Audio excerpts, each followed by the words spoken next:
இந்த சபையில நிறைஞ்சு காணப்பட்டோம். நாங்கள் இந்த சபையில கற்றுக்கணும் போன வாழ்க்கையோட பாடத்தை தான் இன்னைக்கு நாங்கள் வாழ்க்கையில வாழ்ந்துட்டு இருக்கோம். இன்னைக்கு நாங்கள் எவ்வளோ கஷ்டம் நஷ்டத்தில் நாங்கள் இருக்கிறோம், எவ்வளோ பிரச்சனையை நாங்கள் சந்திச்சோம். ஆனால் இன்னைக்கு ஒரு ஆசீர்வாதத்தின் வாழ்க்கை நம்ம வாழ்ந்து ஒரு திடமான ஒரு வாழ்க்கை வாழ்ந்து கஷ்டம் நாங்கள் விடாமல் பிடிச்சு இருக்கிறோம்னு சொன்னால் இந்த சபையில வளர்ந்த பாடம் தான். நாங்கள் வேற எந்த சபைக்குமே நாங்கள் போகல, நாங்கள் வேற யாருக்குமே பாடம் கற்றுக்கல. எங்கள் ஐயாவும் எங்கள் ஆண்டியும் சொல்லி கொடுத்த அந்த சாட்சி, அந்த பாடம், அந்த நடத்துதல் தான். எந்த ஊருக்கு போனாலும் காடு மேடு தெரியாமல் எங்களை திருத்திருக்கிறாங்க. எங்கெல்லாம் நீங்கள் பாட சொல்கிறாங்க அங்கெல்லாம் நாங்கள் பாடுவோம், எங்கெல்லாம் நீங்கள் வசனம் சொல்கிறாங்க அங்கெல்லாம் நாங்கள் வசனம் சொல்லுவோம், எங்கெல்லாம் நீங்கள் இதை செய்யுங்கன்னு சொல்கிறாங்க அதை நாங்கள் செய்வோம். அப்படியெல்லாம் அவங்களுக்கு கீழ்படிச்சு அவங்களுக்கு முன்னாடி அவங்களோட வழியில நாங்கள் நடந்ததுனால தான் இன்னைக்கு நான் வந்து இந்த இடத்துல உங்களுக்கு முன்னாடி நின்று கர்த்தர் என்னை இவ்வளோ விசேஷமா நடத்துறாரு, இவ்வளோ விசேஷமா எங்களை பாடத்துல நடத்துறாரு அப்படின்னு சொல்லி அவங்க முன்னாடி நான் நிற்கிறேன். கர்த்தர் என்னை எவ்வளோ கஷ்டப்பட்டேன்.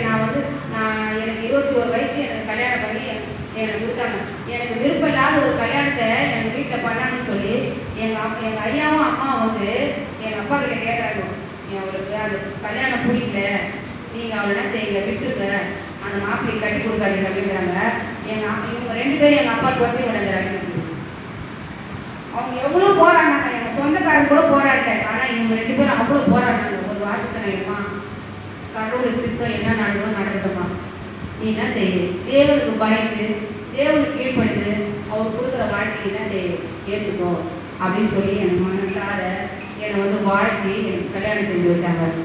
கல்யாணம் செஞ்சதுக்கு அப்புறம் தான் தெரியுது அவருக்கு முன்னாடி அவரோட பாதை எப்படி, அவரோட வழி எப்படி அப்படின்னு சொல்லி.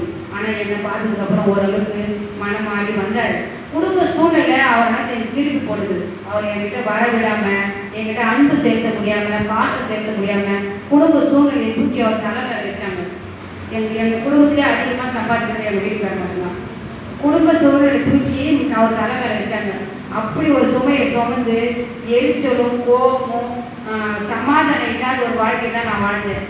அதுக்கப்புறம் கொஞ்ச நாள் வாழ்ந்து நல்ல ஒரு இடம் வாங்கி வீடு கட்டி நல்லா வாழ போகிறோன்ற ஒரு நல்ல நிலைமைக்கு நான் ஒரு அடி எடுத்து வைக்கும் போது உங்கள் வீட்டுக்காரர் 2 கிட்னி ஃபெயிலியர் அப்படின்னு சொல்லிட்டாங்க.